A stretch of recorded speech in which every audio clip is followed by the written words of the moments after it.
compartir esta mañana un tema acerca de la encarnación de Jesucristo. Quiero decirles que nosotros no celebramos el nacimiento de Jesús o no celebramos la Navidad como lo hace el mundo impío. Nosotros, de hecho, la Biblia no nos mandó a celebrar cumpleaños de Jesucristo, nos mandó más bien es a celebrar su muerte, ¿verdad? Y su resurrección, su ascensión. Pero nosotros sí podemos, hermanos, más bien ver un tema trascendental para la iglesia, que es la encarnación. En vez de nosotros ir y ver, y es que es como ridículo, ¿no? Yo siempre pienso en lo siguiente: en estos días ven a Dios como un niño, ¿no? Y cuando usted cumple años o yo cumplo años, no me ven como un niño, ¿verdad? ¿O sí? Usted cumple años y usted es un adulto el que está cumpliendo años, pero siempre que Jesús cumple años lo ven como un niño, ¿verdad? Cosa tan tremenda. Nosotros lo que podemos hacer es hablar de lo que es la encarnación de nuestro Señor Jesucristo, y yo tengo 3 puntos esta mañana. Espero poder terminar. Tengo 1 hora y ya está. Ok, voy a hablar un poquito de su significado, luego voy a hablar del concilio de Calcedonia, que me parece impresionante, y luego vamos a hablar un poquito de las implicaciones de la encarnación de nuestro Señor Jesucristo. Entonces vamos con lo primero: el significado de la encarnación. Mira lo que estoy diciendo: encarnación, no reencarnación. Hay un concepto errado por ahí de encarnación, y que el hombre puede reencarnar en varias personas o en animales. Eso no tiene nada que ver. Cuando hablamos de la encarnación, es muy sencillo: el Hijo de Dios tomó forma humana, el Hijo de Dios se hizo carne. Eso es lo que vamos a ver. Entonces el significado, este es el hecho de que Jesucristo sea Dios y hombre. Cuando hablamos de la encarnación, estamos mirando que Jesucristo es Dios y que Jesucristo es hombre, y al mismo tiempo una única persona por todos los siglos de los siglos, como vamos a ver ahora en el concilio de Calcedonia. Bien, el teólogo contemporáneo J.I. Packer escribió lo siguiente, y me impactó esto. Él dijo: hay 2 misterios por el precio de uno: la pluralidad de personas dentro de la unidad de Dios, y la unión de divinidad y humanidad en la persona de Jesús. Son 2 misterios, y aunque son misterios, pero son las doctrinas fundamentales que deben unir a todos los cristianos en toda la historia.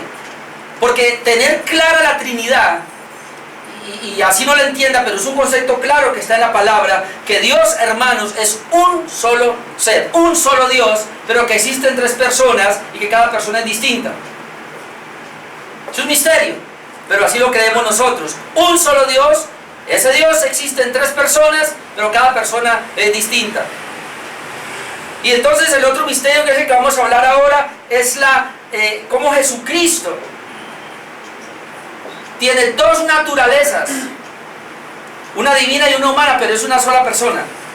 Otro misterio: Jesucristo tiene 2 naturalezas, pero es una sola persona. Es un misterio. Entonces por eso dice J.I. Packer que se nos dieron dos por uno. Entonces la Biblia define esto, antes de entrar al concilio de Calcedonia, que me parece impresionante esto lo que vamos a ver esta mañana.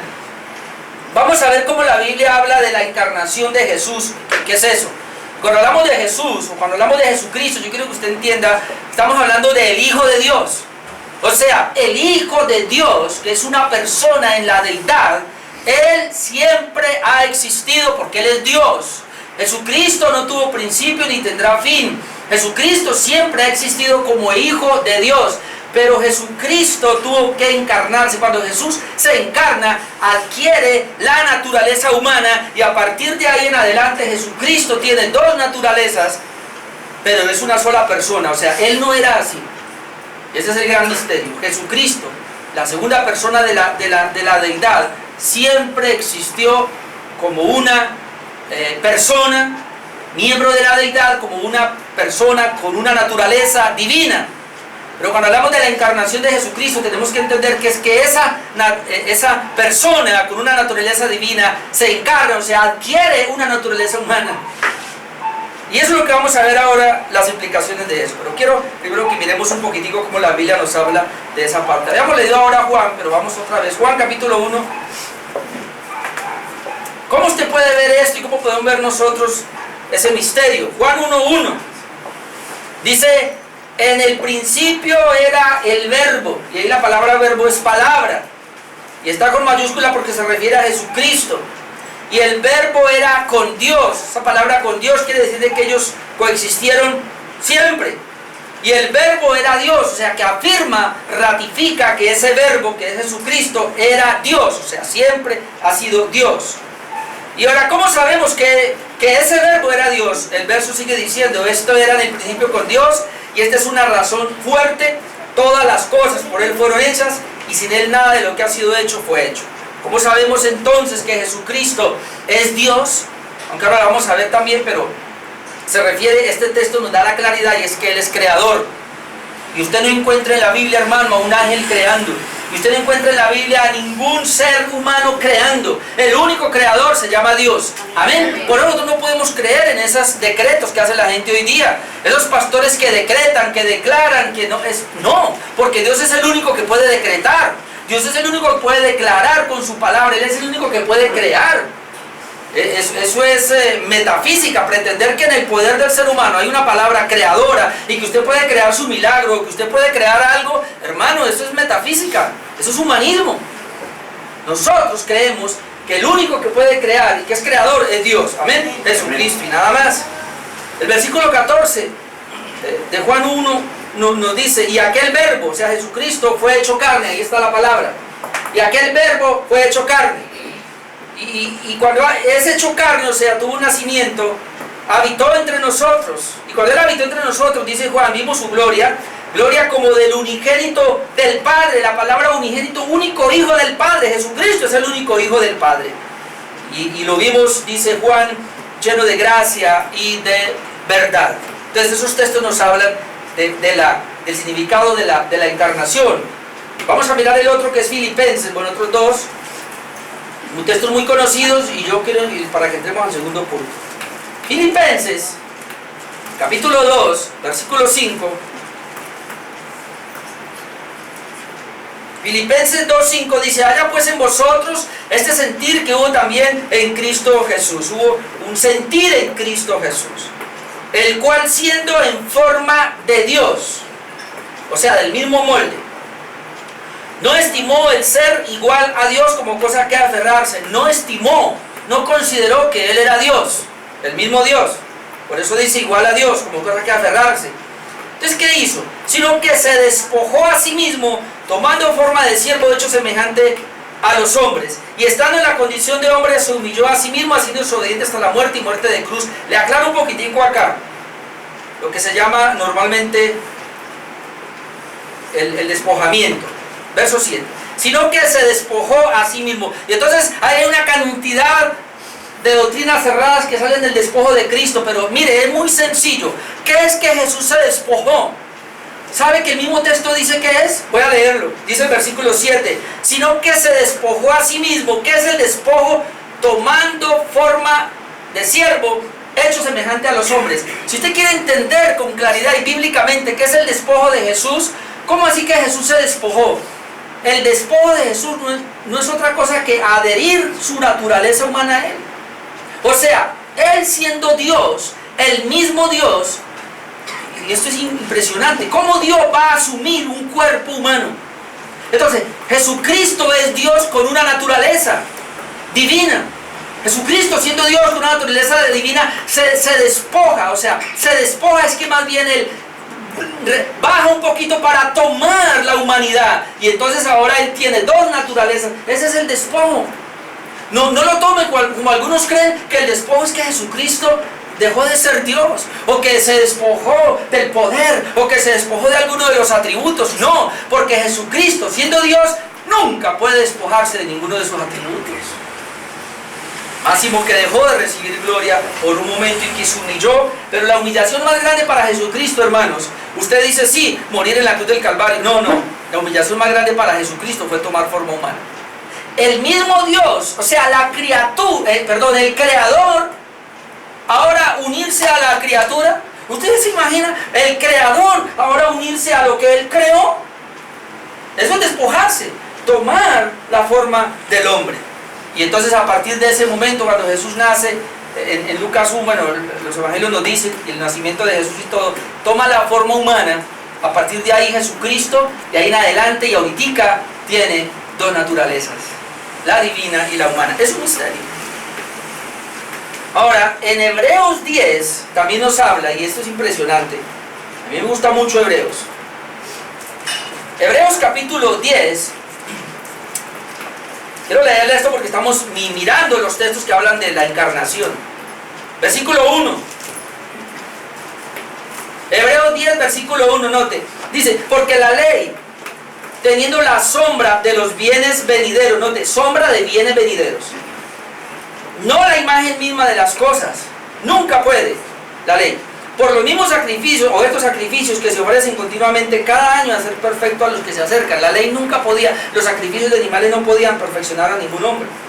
Dice de otra manera, cesarían de ofrecerse, pues los que tributan este culto limpios una vez no tendrían ya más conciencia de pecado, pero esto no era efectivo. ¿Por qué? Dice el verso 3, pero en estos sacrificios cada año se hace memoria de los pecados, porque la sangre de los toros y de los machos cabríos no puede quitar los pecados. Era lo que hacía Israel, sacrificio de animales, pero era una sombra, una tipología del verdadero sacrificio que es Jesucristo, pero no podía quitar los pecados. Verso 5, por lo cual, y aquí está, vean, entrando en el mundo, ¿quién? El Cordero verdadero, el Cordero pascual. Entrando en el mundo dice, sacrificio, y aquí está tomando el Salmo 40, sacrificio y ofrenda no quisiste, mas me preparaste cuerpo. ¿Fíjense lo que estaba hablando Jesús ahí? Le dice al Padre, sacrificio y ofrenda por los pecados no quisiste. Entonces, ¿qué hizo? Mas me preparaste cuerpo, ¿ve? Me preparaste cuerpo. El Padre le preparó un cuerpo al Hijo. Holocausto y expiaciones por el pecado no te agradaron. Entonces dije, y aquí está hablando Jesús, he aquí que vengo, oh Dios, para hacer tu voluntad, como en el rollo del libro está escrito de mí. Nosotros hablamos aquí del plan eterno de redención, y eso es lo que está pasando en el plan eterno de redención, o sea, en el libro eterno de Dios. Ya esa era la voluntad de Dios, que Jesucristo, el Hijo de Dios, en el tiempo, como dice Gálatas, en el tiempo preciso, tenía que tomar forma humana, tenía que encarnarse, porque así estaba, y esa era la voluntad del Padre. Entonces dice Jesús, yo me despojo, y sencillamente yo voy a hacer la voluntad del Padre, y a tomar forma humana, porque Él me preparó cuerpo. 8, diciendo primero, sacrificio y ofrenda, y holocausto y expiaciones por el pecado no quisiste, ni te agradaron, las cuales cosas ofreces según la ley. Y diciendo luego, he aquí que vengo, oh Dios, para hacer tu voluntad. Entonces quítalo primero para establecer esto último, que es, quita esos sacrificios de animales, entonces que vengo yo a hacer el sacrificio verdadero y perfecto. Y entonces en esa voluntad, ¿de qué? De que hay que quitar los sacrificios de animales para entrar Cristo ahora, pero para poder Cristo, el Hijo de Dios, sacrificarse, tenía que tener un cuerpo, porque entonces no pudiera sacrificarse.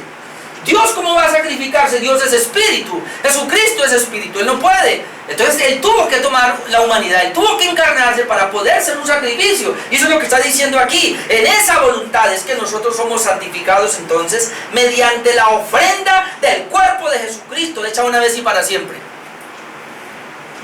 ¿Qué es la encarnación? Que Jesucristo, el Hijo de Dios, siendo Dios, hermano, tuvo que tomar un cuerpo para poder ser una ofrenda. Dice que mediante la ofrenda del cuerpo de Jesucristo. Jesucristo no tenía cuerpo, porque Él es Dios, pero Él tuvo que asumir un cuerpo.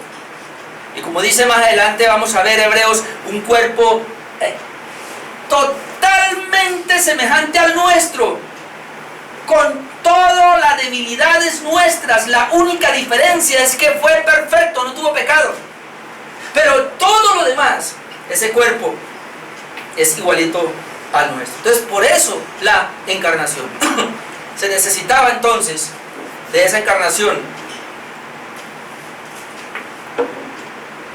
Ya mirando los textos bíblicos, quiero ir al segundo punto, que es el Concilio de Calcedonia. Y quiero que hablemos del concilio de Calcedonia un poquitico, porque en el tiempo de la iglesia primitiva, ya en Juan, vamos a hablar más adelante, comenzaron a levantarse herejías, y herejías bravas con relación a Jesucristo. Bueno, ¿realmente Jesucristo, el Hijo de Dios, tomó forma humana? Bueno, ¿realmente Jesucristo fue solo humano y no fue Dios? Y hermano, de ahí salieron unas herejías que hoy las vemos. Y por lo menos, creo que voy a alcanzar a mostrar por lo menos 3, y es que no 4, de esas herejías que habían allá con relación a la encarnación de Jesucristo. En vista de esas herejías que estaban levantando, ¿qué tuvo que hacer la iglesia en los primeros siglos? Tuvieron que reunirse, y en el siglo V, en el siglo de Calcedonia, año 451 después de Cristo, se sale un credo, el credo de Calcedonia, que se los voy a leer, y de ahí vamos a sacar 5 puntos que quiero tratar. El credo de Calcedonia dice así, dice, el credo de Calcedonia, 451 años después de Cristo, declara que el Señor Jesucristo es verdaderamente Dios y verdaderamente hombre, con un cuerpo y un alma razonables, o sea, un alma racional, consustancial, o sea, coesencia, con el Padre de acuerdo a la divinidad, y consustancial con nosotros de acuerdo a la humanidad, en todo como nosotros, pero sin pecado, concebido antes de las edades del Padre según la divinidad, y en esos postreros días para nosotros, para nuestra salvación, nacido de la Virgen María, la Madre de Dios, de acuerdo a la humanidad, uno y el mismo Cristo, Hijo, Señor, unigénito, a ser reconocido en sus dos naturalezas, sin confusión, ni mutación, indivisible, inseparable, la distinción entre las dos naturalezas, que no es retirada por la unión, sino que es, en cambio, conservada por las propiedades de cada naturaleza y concurrentes en una persona y en una sustancia, no partida ni dividida en dos personas, una y la misma, el Hijo, el unigénito, Dios, el Verbo, el Señor Jesucristo. Esto salió, bueno, esto es una parte, no solamente de ese concilio, de esa confesión. Recuerda que nosotros aquí manejamos la Confesión de Fe Bautista de Londres de 1689. ¿Y por qué manejamos esta confesión, hermano? Porque tenemos que estar unidos en la verdad. ¿Usted se imagina la iglesia primitiva? ¿Por qué salió el credo? El credo de los apóstoles salió, creo que en el siglo II. No recuerdo ahora exactamente la fecha. Pero el credo de los apóstoles surgió precisamente por eso. Porque creemos, tenemos la vida, pero creemos, pero vamos a unir criterios de fe. Y por eso salió el credo. Luego comenzaron a haber concilios, a haber confesiones para poder unificarlas. Y el problema que tenemos hoy día con la gran mayoría de las iglesias es que no se adhieren a ninguna confesión histórica.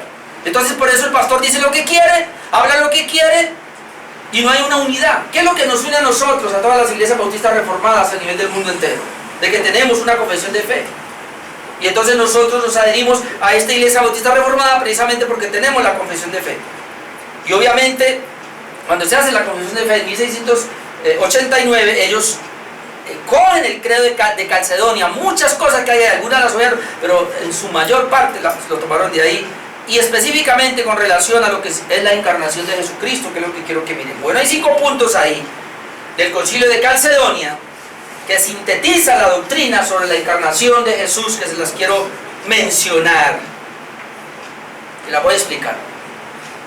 De todo lo que leí ahí ahorita, que sé que para muchos yo no entiendo eso, obviamente ahí un poquito difícil, pero le quiero sacar 5 cosas, una síntesis de este concilio. Y lo primero es esto, lo primero, que Jesús tiene dos naturalezas, es Dios y es hombre. Bueno, hablamos de la encarnación de Jesús, de Jesucristo. Lo primero que tenemos que tener claro es que Él tiene dos naturalezas, una humana y una divina. Hermano, eso es la fe de nosotros. Y me atrevo a decir esto: quien no crea esta doctrina de la encarnación de Jesucristo, dudo que se pueda llamar cristiano. Tenemos que tener esa fe, esa creencia de la encarnación de Jesús, y que en primer lugar implica que Él tiene dos naturalezas, es decir, Él es plenamente Dios y Él es plenamente hombre. Cuando decimos que Él tiene dos naturalezas, usted no va a decir que Él es 50% humano y 50% divino. No. Esa es una herejía, hay que sacar eso. Él es 100% hombre en su naturaleza humana. Él es un hombre totalmente como tú y como yo. ¿Qué es la única diferencia?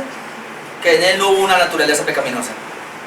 Y cuando hablamos de que tiene dos naturalezas, tenemos que entender que Él es divino, que Él es Dios. Él es 100% Dios, ni más ni menos. Él es Dios. Ahora, esa naturaleza divina y esa naturaleza humana formaron para ser una sola persona. Pero vamos a ver ahora esas dos naturalezas para que podamos comprender. Entonces, primero, Él es Dios plenamente, 100% Dios. Hay muchos pasajes de la Escritura, no voy a alcanzar a ir allá. Le dejo la cita, busque Juan 20 después y lee 24 a 31, donde Tomás, el incrédulo, que conocemos la historia, Jesús se aparece y dice que ahí están 10 de sus discípulos, pero ese día, creo 11, pero ese día no estaba Tomás. A los 8 días y los discípulos entre semana le dicen: Jesús vino, lo hemos visto, vimos sus clavos, vimos el lugar donde le metieron los clavos, vimos el costado, lo vimos al resto. Y dicen: mentira, yo no creo. ¿Pero por qué no cree? Dice: mire, le dice a los 10, le dice: mire, hasta que yo no vea realmente allá la señal de los clavos, es más, y meta mi mano en el costado de Él, no creeré. Bueno, a los 8 días se reunieron y Jesús se aparece y lo primero que le dice a Tomás es: Tomasito, aquí estoy, venga, mete tu dedo aquí y mete tu mano en mi costado. ¿Qué hizo Tomás? Cae de rodillas y dice: Señor mío y Dios mío. Tomás lo reconoció como Dios. Pero quiero que miremos Tito 2:11. Tito, o sea, hay muchos pasajes y yo no voy a hablar de eso porque esto es doctrina de Cristo, que Él es Dios. Solamente quiero traer un versículo para que lo podamos mirar en esta hora.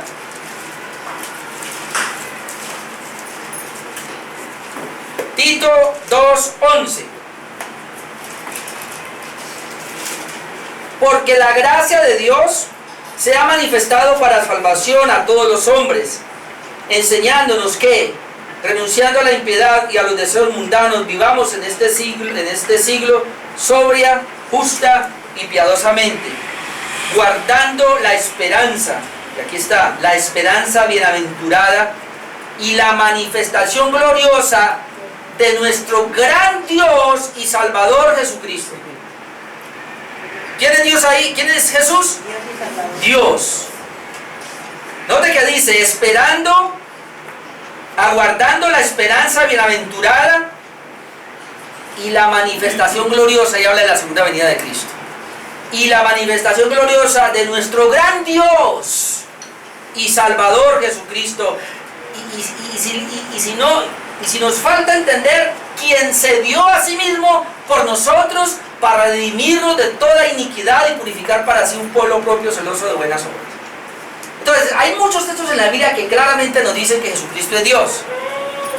Y como dije al comienzo en Juan, y una de las razones allí es que Él es creador. Bueno, aquí vimos, no sé, como 4 años atrás, Cristología, ¿sí o no?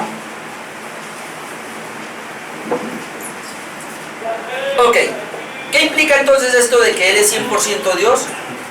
Jesús es plenamente Dios, por lo tanto, cuando usted ve a Jesucristo, cuando usted le ora a Jesucristo, hermano, usted no tiene que tener duda de que Él es Dios. Y ese es el problema que tenemos entonces con los testigos de Jehová. Que los testigos de Jehová no pueden aceptar que Jesucristo es Dios. Y por eso han cambiado la Biblia y le han dicho, y han hecho unos cambios en su Biblia que tienen ellos. Entonces, hermanos, si una persona no acepta que Jesucristo es el mismo Dios, el Hijo de Dios, y que tomó forma humana y ahora tiene dos naturalezas y es una sola persona, si una persona no puede aceptar eso, que es lo que dice la Biblia, esa persona no puede ser salva. Yo me pregunto entonces, ¿cómo los testigos de Jehová pueden ser salvos? Ellos no son salvos, ellos van al infierno todos. A no ser que se arrepientan verdaderamente y crean que Jesucristo es el Hijo de Dios eterno. Él es Dios, ¿verdad? Él no es un ángel, Él no es una criatura de Dios. Jesucristo es Dios. Por eso háblele a los testigos de Jehová si tienen familiares. Sáquenlos de allá de esa secta que va para el infierno. Jesucristo es Dios. Amén. Y si usted cree eso, hermano, pues es parte de la salvación. Por eso yo dije que esta doctrina es impresionante para nosotros. Jesucristo es plenamente Dios, Jesucristo es plenamente hombre. No voy a hablar de esa parte, pero ¿cómo sabemos que Jesucristo es plenamente hombre? Bueno, usted en la Biblia va a encontrar, Él se cansó, Él se durmió, se fatigó, Él sintió dolor y murió en una cruz. Acto que solo es de humanos. ¿Dios se cansa? No. ¿Por qué Jesús se cansó? Por la humanidad, porque Jesús tiene una humanidad. Recuerde, cuando Jesús viene y de la Virgen María nace y ese niño comienza a crecer, Él es Jesucristo con dos naturalezas. Él es plenamente Dios ahí y Él es plenamente hombre. Cuando Él se cansa, cuando Él se fatiga, cuando Él tiene hambre, cuando Él tiene sed y cuando Él muere, estamos mirando la naturaleza humana de Jesucristo. El asunto es que nosotros tenemos que aprender a verlo en su naturaleza humana y su naturaleza divina en una sola persona. A veces es un poquito complicado eso, pero ahorita en las implicaciones finales le voy a decir por qué es tan importante tener esta creencia. Ok. Comienzo con las herejías. Había una creencia, ¿por qué el Concilio de Calcedonia sacó en primer lugar que Jesucristo tiene dos naturalezas? Él es 100% divino y 100% hombre. ¿Por qué? Porque había una creencia herética que afirmaba que Jesús no era divino. A la herejía que niega la deidad de Cristo se le suele conocer como arrianismo, de un hombre llamado Arrio de Alejandría, que murió en el año 335, los arrianos. Arrio enseñaba que el Hijo de Dios y el Espíritu Santo eran seres que Dios en su voluntad había traído en existencia con el propósito de la redención. O sea, Jehová es el Padre, decía Arrio, y Él trajo, no sé de dónde por allá, creó al Hijo y creó al Espíritu Santo para que ayudaran en la redención, para redimir al hombre. Entonces, por lo tanto, no eran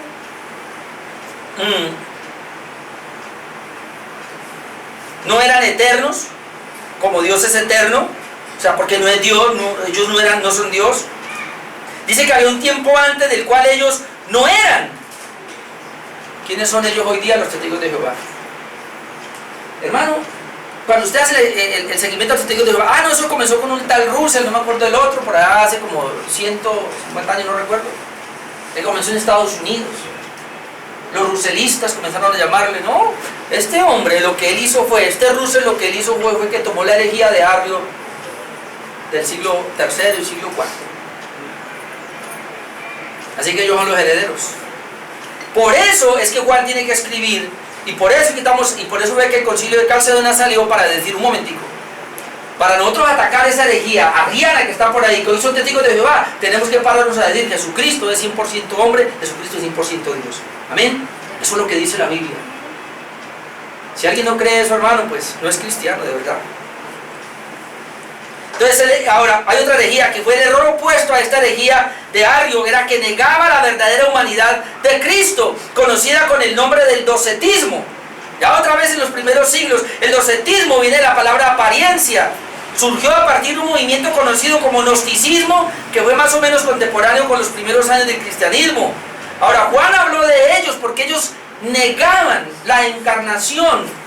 Lo que pasaba con este docetismo y estos gnósticos hoy día es que ellos eran muy influenciados por la cultura griega. Y la cultura griega, recuerden que ellos decían, nosotros creemos en la divinidad, en los dioses, pero los dioses no pueden tener contacto con la humanidad, porque la carne es mala.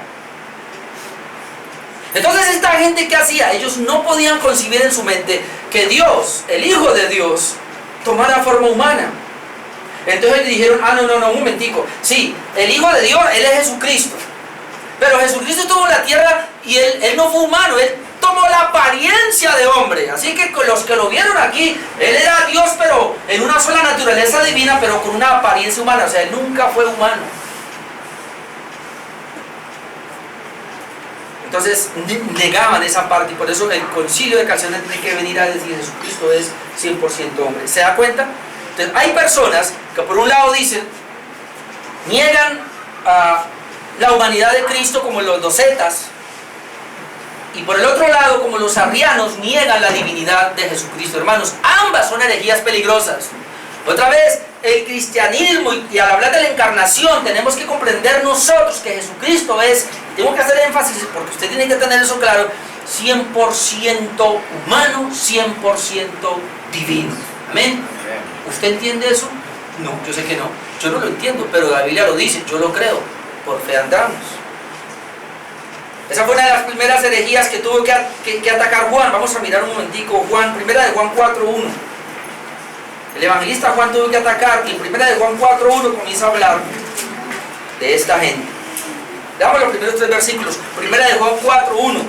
Amados, no creáis a todo espíritu, sino probad los espíritus si son de Dios, porque muchos falsos profetas han salido por el mundo.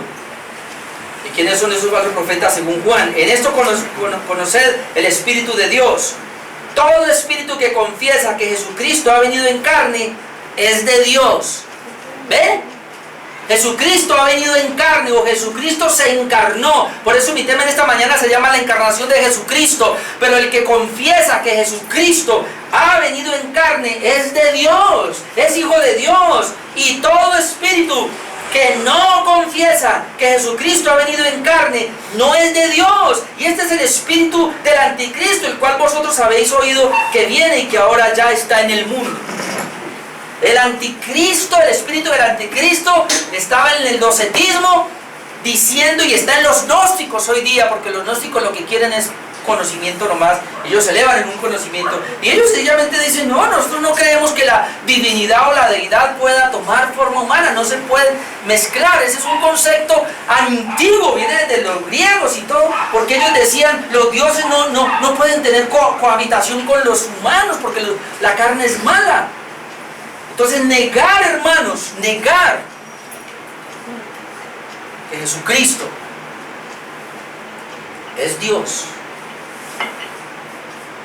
es una herejía muy grande. Y negar que Jesucristo es hombre, como hacían ellos, es una herejía muy grande. Es por eso estamos mirando que en Calcedonia tuvieron que atacar eso. Otra herejía que también salió del primer siglo fue el sabelianismo, de un hombre llamado Sabelio. Sabelio consideraba la divinidad como una monada que se manifestaba o dilataba en 3 operaciones o modos distintos.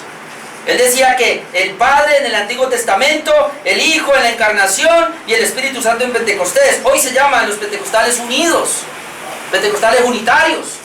¿Se da cuenta de las herejías? Porque la gente comenzó a estudiar a Jesucristo, a mirar a Jesucristo y comenzaron a hacer doctrinas raras, herejías. Y entonces ese sabelianismo del Sabelio, que hoy día los pentecostales unitarios dicen eso, creen en el modismo. No, nosotros creemos que Dios es uno solo. Y por defender que Dios es uno solo, entonces dicen, aquí operó en el Antiguo Testamento como Jehová. En el Nuevo Testamento ese Jehová se encarnó. El asunto es que cuando Él muere, entonces murió Dios. Y entonces después que se encarnó, estuvo en el ministerio, ese es Dios, pero Él muere. Y luego es el Espíritu Santo. O sea, que Dios tiene 3 modos de manifestarse. Se manifiesta como Padre, como Hijo y luego como Espíritu Santo, pero es uno solo. La Biblia enseña la Trinidad, aunque usted y yo no la entendamos, pero dice claramente que Dios es uno solo, pero Él existe como Padre, como Hijo y como Espíritu Santo. 3 personas diferentes. Por eso cantábamos ahora ese 3 personas diferentes, pero un solo Dios verdadero. Amén. ¿Usted lo puede entender? No. Yo no lo entiendo, pero yo lo creo porque la Biblia lo enseña.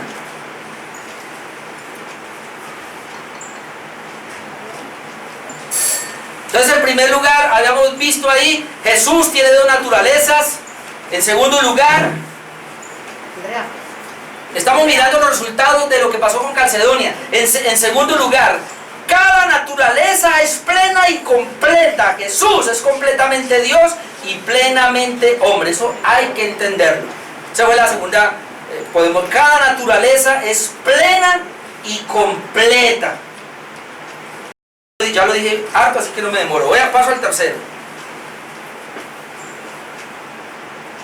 Cada naturaleza queda separada. Eso es lo que está diciendo el Concilio de Calcedonia. Cada naturaleza queda separada. Escucha, hermano, el problema ahora que tenían que enfrentar, y por eso es el Concilio de Calcedonia, porque algunos comenzaron a creer que de alguna manera la naturaleza divina del Hijo se une con la humana, pero se mezclan. Y que entonces ya no se sabe cuándo era humano y cuándo es divino. Y eso es peligrosísimo. Grábese esto: cada naturaleza queda separada. Jesús tiene dos naturalezas, pero las dos naturalezas quedan separadas. Mírenme acá, quedan separadas. O sea, la naturaleza divina no le puede comunicar a la humana y la humana no le comunica a la divina. Pero Él es una sola persona. Lo hago así para que Él es una sola persona. La naturaleza divina le comunica a la sola persona y la naturaleza humana le comunica a la sola persona, pero entre ellas no. ¿Por qué así? Porque cuando veamos a Jesucristo, usted tiene que verlo como Dios. Él es 100% Dios y usted no puede bajar eso. Y cuando ves a Jesucristo, tiene que verlo como humano. Al final vamos a ver las implicaciones. Él es 100% humano y usted no le puede quitar. Dos naturalezas, pero no se pueden mezclar. Algunos las han tratado de mezclar y de ahí salieron herejías.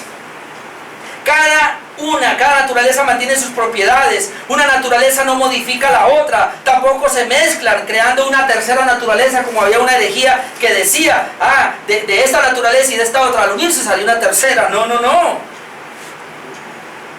Había otra creencia que decían que la naturaleza humana de Cristo fue asimilada y absorbida por la naturaleza divina. Entonces ahora esa creencia, ellos ven a Jesucristo de pronto en la gloria y dicen, Jesucristo es Dios, pero Él no tiene naturaleza humana. Porque la divina absorbió la humana. No la absorbió. La naturaleza de Jesucristo humana quedó intacta. Por eso, hermanos, cuando nació el niño y creció y se desarrolló, jugaba, todo hacía lo de los seres humanos, fue humano totalmente. ¿Por qué estamos mirando todo esto? Porque para la salvación del hombre y la redención se necesitaba que fuera Dios 100% y se necesitaba que fuera hombre 100%.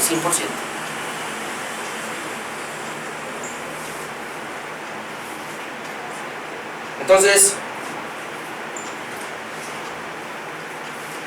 si fue absorbida, como decía esta herejía, quiere decir que la naturaleza humana entonces se cambió y Jesús dejaría de ser hombre, y eso no se puede. 4, sería el cuarto punto, le dije que son 5. 4, Cristo es una única persona, y ojalá aquí no vaya a ver. Cristo es una única persona. Escuchen, ¿Cristo tiene cuántas naturalezas? 2. ¿Pero cuántas personas? 1. Porque algunos, no, Él tiene dos personalidades. No, él no es bipolar, Él no tiene sobre esquizofrenia ni nada de eso. Él es una sola persona, pero tiene 2 naturalezas. Le voy a decir algo, es el único ser en el mundo entero así. ¿Y por qué? Para podernos salvar a nosotros. Los seres humanos somos seres humanos. Usted no tiene nada divino, como algunos pretenden decir por ahí. Malentienden cuando dicen que nosotros fuimos participantes de la naturaleza divina. Yo tengo algo de divino, pero no tengo poder en mi boca. ¿Cuáles? Usted es un ser humano y ya. Ni es Jehová Junior ni nada de esas cosas.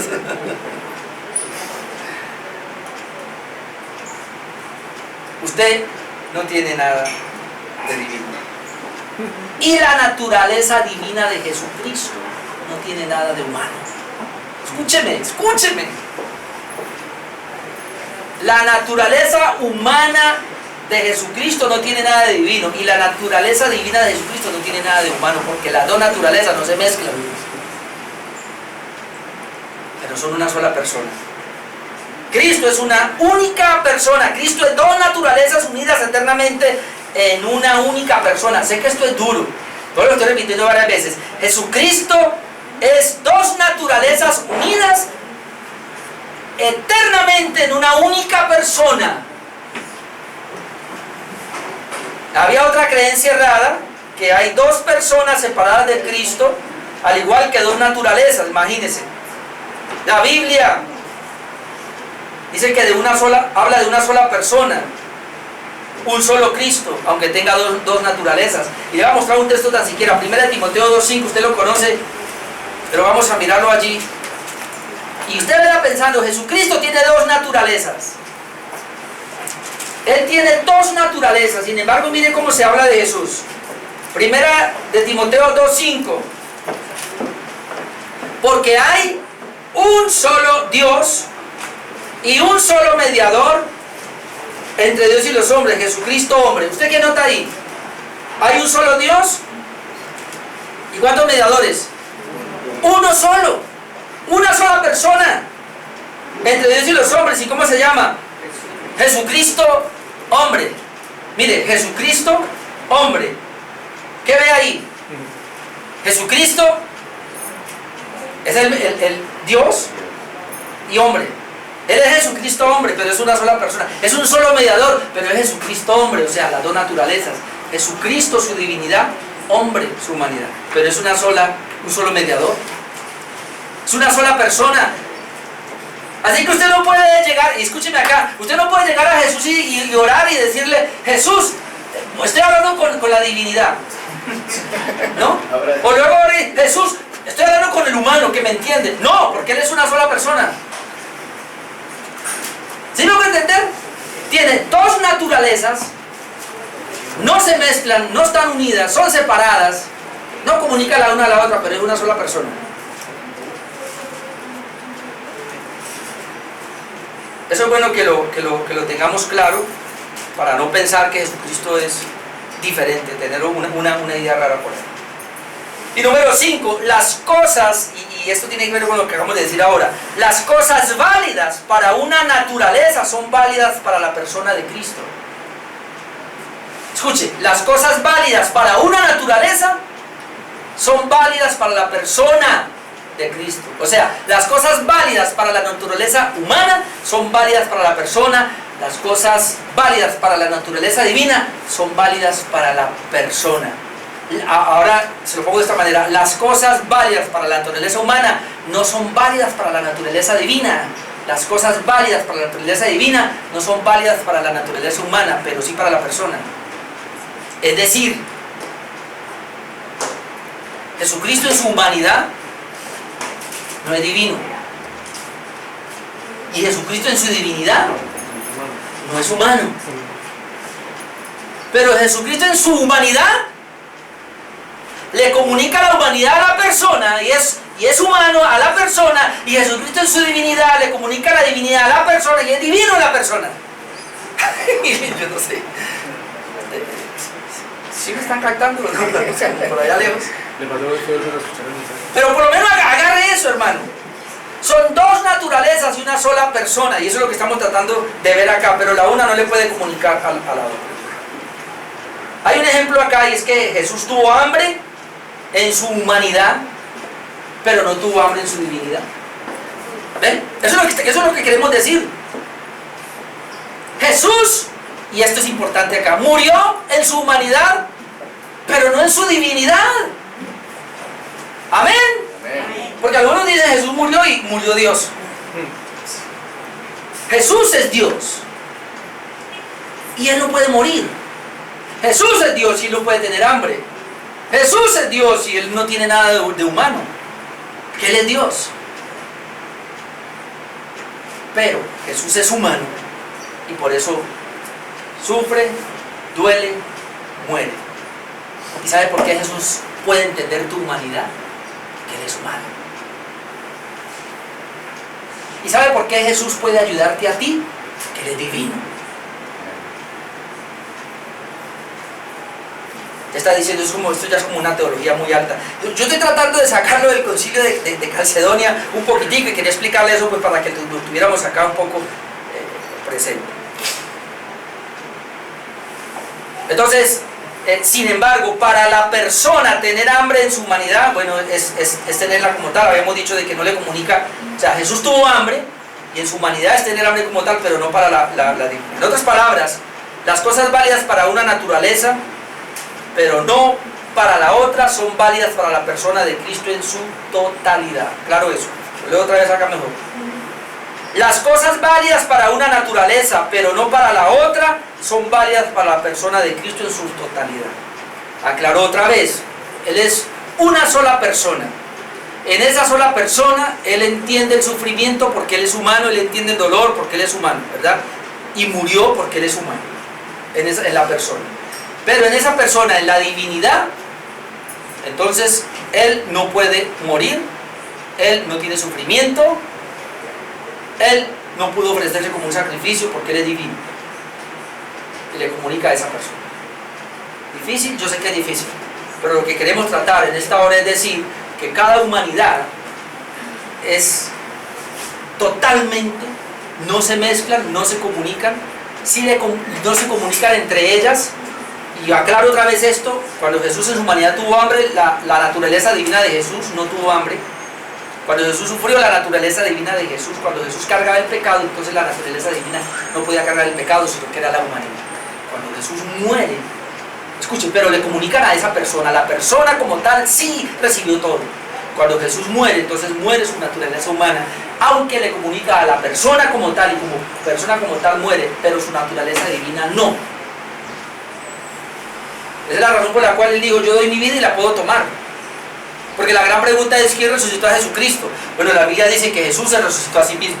La Biblia dice que el Padre resucitó a Jesucristo, y la Biblia dice que el Espíritu Santo resucitó a Jesucristo. ¿Quién resucitó a Jesucristo? La divinidad. Así lo presenta la Biblia.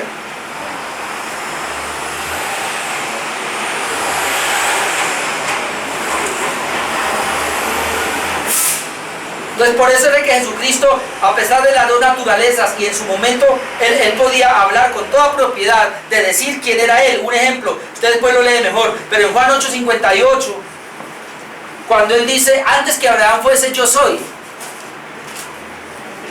Escuche, es la persona. Como persona Él dijo: antes que Abraham fuese, yo soy.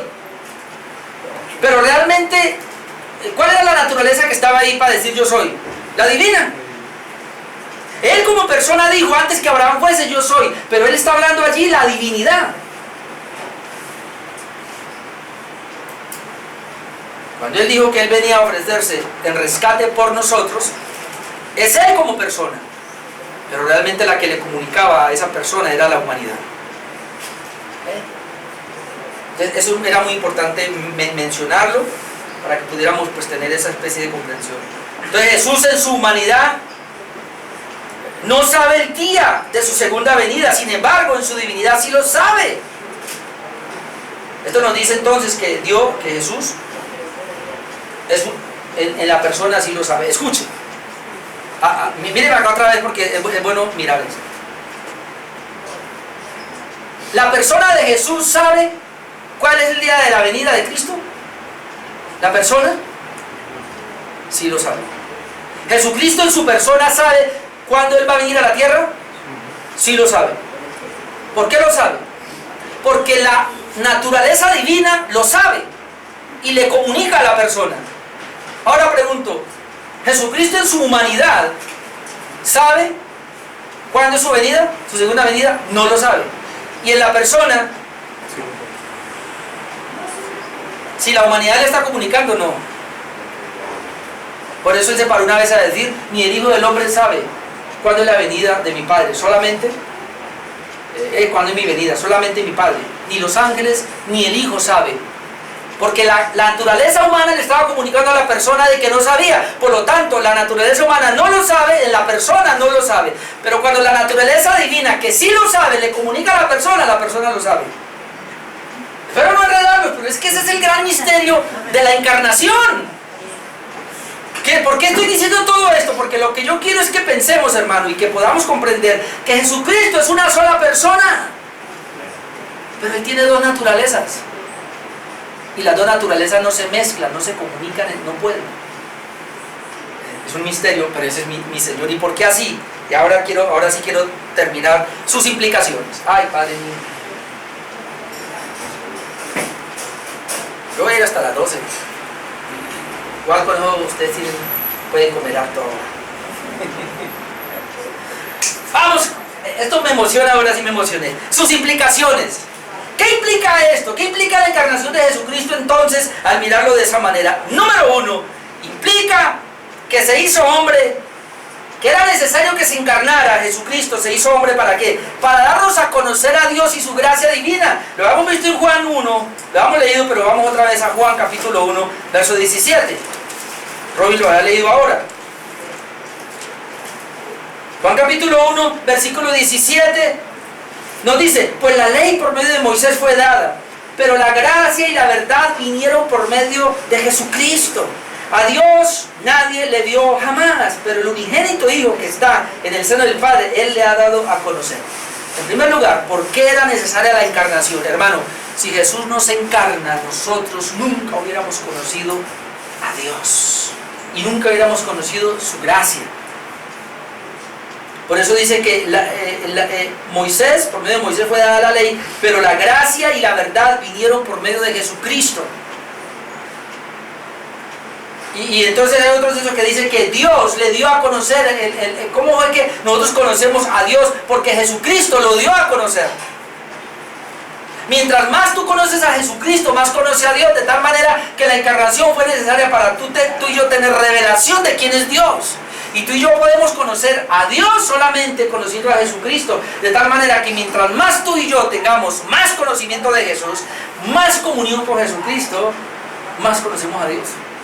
Porque es a través de Jesucristo que podemos conocerle. Será lo primero. Lo segundo, Jesucristo se hizo hombre para poder expiar nuestros pecados. Si Jesucristo no se hubiera hecho hombre, estamos hablando de la divinidad de Cristo, si esa divinidad de Jesucristo no hubiera tomado la humana, no hubiera expiado los pecados. Vamos a mirarlo en Hebreos 2:14. Hebreos 2:14, dice: así que por cuanto los hijos, hablando de los hijos de Dios, participaron de carne y de sangre, o sea, tuvieron una naturaleza humana, Él, ese Él es Cristo, Él también participó de lo mismo. ¿Para qué? Para destruir por medio de la muerte al que tenía el imperio de la muerte, esto es al diablo, y librar a todos los que por el temor de la muerte estaban durante toda la vida sujetos a servidumbre. Porque ciertamente no socorrió, escuche, esto es impresionante, no socorrió a los ángeles que cayeron, no, sino que socorrió a la descendencia de Abraham, por lo cual debía ser en todo semejante a sus hermanos, para venir a ser misericordioso y fiel sumo sacerdote en lo que a Dios se refiere, para expiar los pecados del pueblo. Ahí está, para expiar los pecados del pueblo, pues en cuanto Él mismo padeció siendo tentado, es poderoso para socorrer a los que son tentados. Aquí hay otro punto ahí, pero por ahora déjenme explicarle ese. El número 1, se hizo hombre para darnos a conocer a Dios y su gracia. Número 2, Jesucristo se hizo hombre para poder expiar nuestros pecados. Aquí lo hemos dicho hasta la saciedad, pero hay que repetirlo. ¿Quién fue el que pecó? ¿Quién fue el que ofendió a Dios? ¿Quién fue el que desobedeció a Dios? El hombre. ¿Quién tenía entonces que pagar por esos pecados? El hombre. Tenía que ser hombre. Porque recuerde, usted va a Romanos 5 nos habla de los representantes. En Adán todos pecamos, pero en Cristo dice, todos hemos sido justificados, no todo el mundo. En Adán todos pecamos, o sea que todos los descendientes de Adán pecamos, pero en Cristo, ¿qué quiere decir? Todos los que estamos en Cristo, hemos sido justificados, porque Él es nuestro representante. O sea, Jesucristo en la cruz estaba muriendo, estaba pagando el precio, no del mundo, sino de su pueblo. Él estaba muriendo en la cruz por sus escogidos, por sus elegidos, por la iglesia, por los creyentes, por los regenerados, por los salvos. No por todo el mundo, porque si Jesús hubiera muerto por todo el mundo, teníamos que creer en la salvación universal. Y si Jesús murió por los pecados de todo el mundo, ninguno no habría infierno, ninguno iría al infierno. Recuerden que cuando Jesús está muriendo en la cruz, es una muerte expiatoria, propiciatoria, sustitutoria. ¿Qué quiere decir eso? Él está muriendo en lugar de. Jesús murió en lugar tuyo y en lugar mío. Jesús murió en lugar del creyente. O sea, Jesús murió en lugar de la iglesia, pagando el precio de los pecados. Y para eso él tenía que ser hombre, de lo contrario no hubiera podido. Número 3, Jesucristo se hizo hombre para imputarnos su justicia. Y aquí yo quiero, oh Santo Cristo, quiero quedarme acá. Te voy a mencionar los textos. Vamos a leerlos. Filipenses 3:9. Esta es una verdad que poco se enfatiza. Filipenses 3:9. Dice Pablo, y ser hallado en él, o sea, en Cristo. ¿Cómo quiere ser hallado en él? No teniendo mi propia justicia que es por la ley. Pablo dice, yo tengo una justicia propia que es por la ley. Pero quiero ser hallado en él, no teniendo mi propia justicia que es por la ley, sino la que es por la fe de Cristo, la justicia que es de Dios por la fe. Pablo quiere ser hallado en la justicia de Cristo. Ahora, ¿qué es la justicia? ¿Qué es vivir justos? Vivir una vida justa. Vamos a Romanos 18. Perdón, Romanos 5, 18. Romanos 5, 18. Para luego explicarle todo esto. Romanos 5, 18. Así que como por la transgresión de uno vino la condenación a todos los hombres, de la misma manera por la justicia, ahí está, la justicia de uno, vino a todos los hombres la justificación de vida. Y recuerda aquí que la justicia de uno y vino a todos los hombres son a los que le vino la justicia. Porque así como por la desobediencia, y va a tener una palabra, desobediencia de un hombre, los muchos fueron constituidos pecadores. ¿Por qué no fuimos constituidos pecadores? Por la desobediencia de un hombre que es Adán. Así también por la obediencia, tenga esa palabra presente, por la obediencia de uno, ese es Jesucristo, los muchos fueron constituidos justos. Aquí ya no dice que todos, sino los muchos, porque los muchos son los creyentes. ¿Fueron constituidos qué? Justos. Y el otro se lo dice de memoria. 2 Corintios 5:21, usted lo conoce. Al que no conoció pecado, ese es Jesucristo. Por nosotros lo hizo pecado. ¿Para qué? Para que nosotros fuésemos hechos ¿qué? Justicia de Dios. Y aquí nos está hablando de la justificación. Entonces, voy a aclarar este punto. Número 1, Jesús se hizo hombre para darnos a conocer a Dios y su gracia. Número 2, Jesucristo se hizo hombre para poder expiar nuestros pecados. Expiar nuestros pecados es que Él pagó la deuda por nuestros pecados con un solo sacrificio, de tal manera que se nos ha declarado justos